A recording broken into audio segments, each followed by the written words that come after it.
आता आपण चाललो आहे नाशिकला. चाकणच्या पुढं येऊन थांबले. वाजले 11:30. 10 वाजता निघालो होतो घरून. कार्तिक एकादशीमुळं जरा आळंदीत गर्दी लागली, त्यामुळं थोडासा वेळ गेला. नाश्ता करून निघालो आहे. राजगुरुनगर बायपासला आहे. राजगुरुनगर, मंचर, पेठ, आळेफाटा, नारायणगाव सगळ्या गावांना बायपास झाले आता. त्यामुळं नाशिक रोडचं ट्रॅफिक कमी झाली. पण आहे आता नारायणगाव बायपासला. वाजले आहेत 12:47.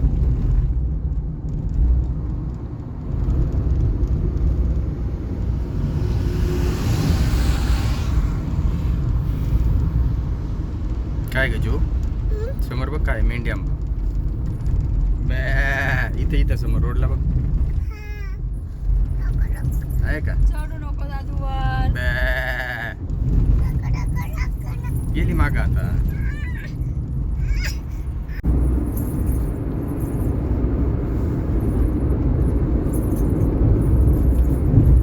हा रस्ता गेला आळेफाट्याकडे उजवीकडं आणि हा डावीकडून आळेफाटा बायपास. आता रिसेंटली चालू झालं आहे. चालू झाल्यानंतर मी पहिल्यांदा चालू या बायपास. बरेच दिवस काम चाललं होतं त्याचं, जे की नगर कल्याण हायवेने जाताना दिसायचं. ओव्हरब्रिजचं काम चालू असलेलं नगर कल्याणच्या वरून. आता आपण चाललो त्याच्यावरून पहिल्यांदाच. पहिला टोल पास झाला आळेफाट्याचा आपला. तिथं आपण टोल भरला. आता चालू आळेफाटा क्रॉस करून आळेफाट्यातली बिल्डिंग, इमारती आळेफाट्याच्या लोक दिसते.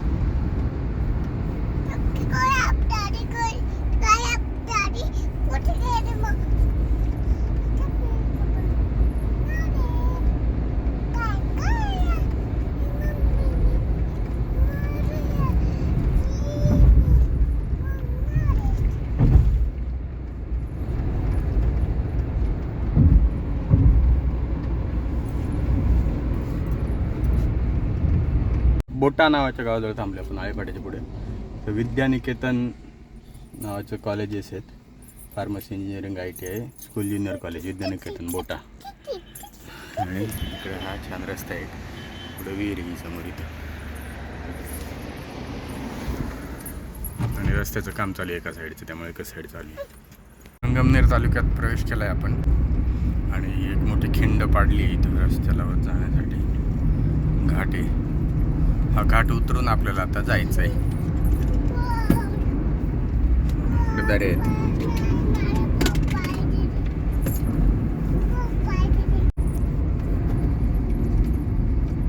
तोच घाट, संगमनेर तालुक्यातला तोच घाट आहे हा.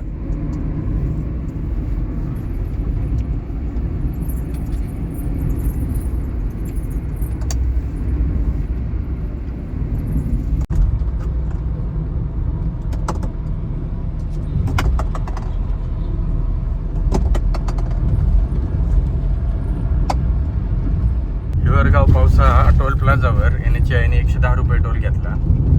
त्याच्यानंतर रोड पण अवस्था बघा काय आहे. आणि काम पण चालू आहे तिकडे. काम पूर्ण झालं नाही तर टोल कसं काय घेतात. आणि जो चालू आहे तो पण रोड चांगला का नाही.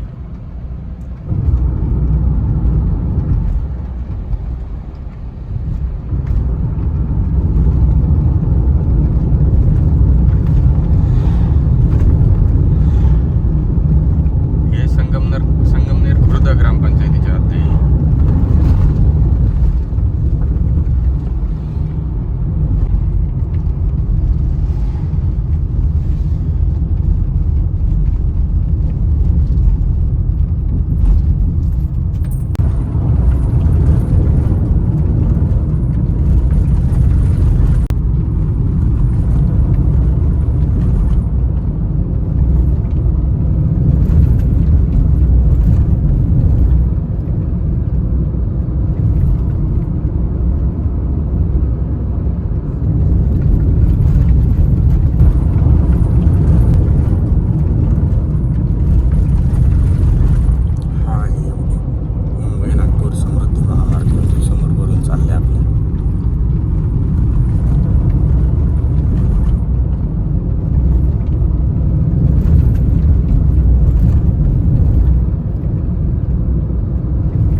चालू. आता हा टोल पण भरू आणि बघू रोड कसा आहे.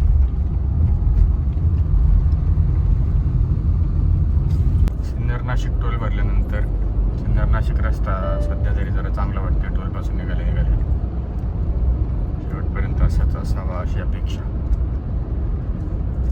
आणि एक लेनचं कामच चालू आहे, एकच लेन चालू आहे. तिकडची साईड बंद आहे, इकडची साईड चालू आहे फक्त. त्यामुळे पूर्ण ट्रॅफिक जाम झालेलं आहे. रस्ते खराब, जायला जागा नाही, ट्रॅफिक जाम.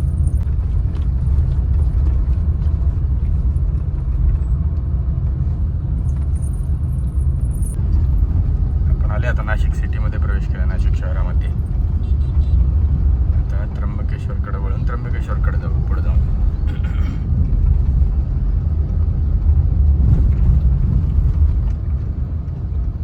आता आपण आलो आहे नाशिकमध्ये आणि इथं थांबलो. या दादाकडं इडली वडा होता, इथं त्याच्याकडे इडली वडा खाल्ला आपण. आता इथं उसाचा रस पिणार. हा आहे नाशिकचा कुठला तरी चौक. आणि देवेंद्र फडणवीस आलेत आज इथं कशासाठी तरी. इलेक्शन लागणार आहेत महानगरपालिकेच्या, त्यामुळं काहीतरी तयारी करायला पक्षाची. इथे नाशिकमध्ये हे मस्त कृषीतून ते प्रदर्शन भरलेले आहे. सातपूरच्या पुढं आलो आहे, त्र्यंबक रोडला. नाशिकपासून निघाले आता जाऊयात थोड्या वेळात त्र्यंबकला आणि घेऊ देत दर्शन. हे बांधकाम जसं पाडले अशी भरपूर ठिकाणी बांधकामं पाडली आहेत. नाशिक त्र्यंबक रोडचं सर्वे होऊन रुंदीकरणाचं काम होणार आहे असं वाटतं.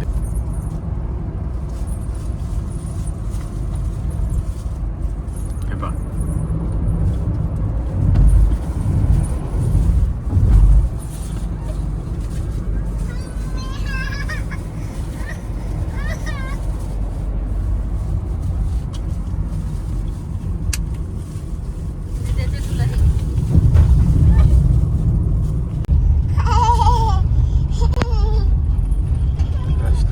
काम चाललंय. पाडापाडी पण आहे बघा, सगळीकडे पाडापाडी लय पाडले.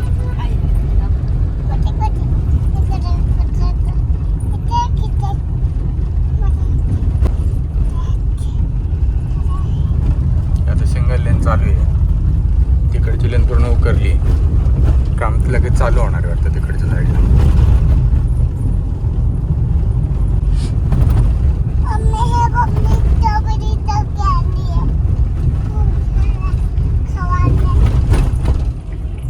पाडापाडी येतं.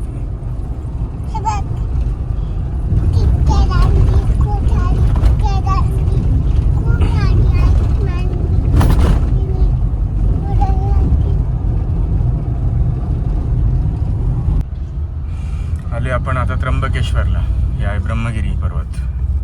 त्र्यंबकेश्वरमध्ये एंट्री करतोय आता. दर्शन करूया थोड्या वेळात. तर आपण पोहोचलो आहोत त्र्यंबकेश्वर मंदिराजवळ. हे आहे मंदिर, पाठीमागे आहे ब्रह्मगिरी पर्वत.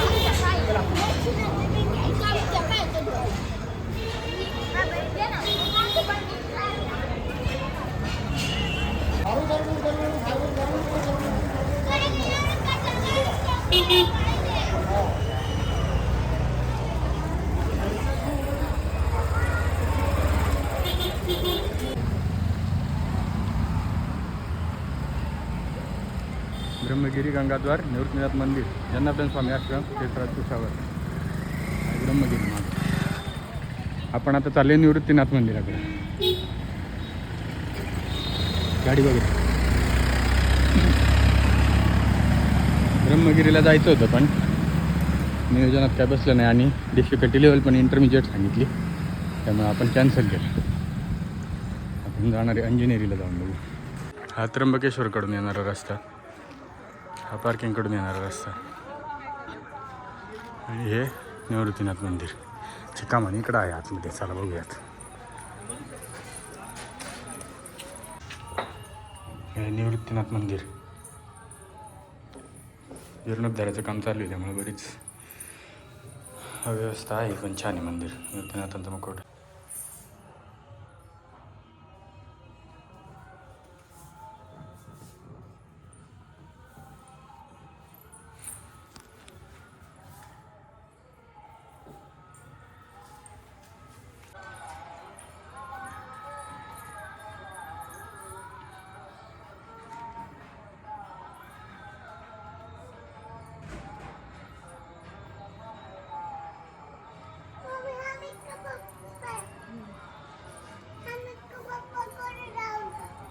हे आहे गजानन महाराज मंदिर त्र्यंबकेश्वर. यांच्या रूम्स आहेत इथं, पण ते आता संपलेले बोलत आहेत, त्यामुळे आपल्याला आता बाहेर जावं लागणार आहे. 9:30 वाजलेत रात्रीचे. हे त्र्यंबककडे जाणार रस्ता आहे हा, इकडं मंदिराकडं. हा नाशिक रोडकडे जातो, हा समोरच आहे नाशिक रोड, जिथं कमान येतो. आणि या हॉटेलमध्ये आपण थांबलो इथं, हॉटेल सह्याद्री. हे आपलं हॉटेल, इथं वर रूम आहे आपली आणि आपली गाडी.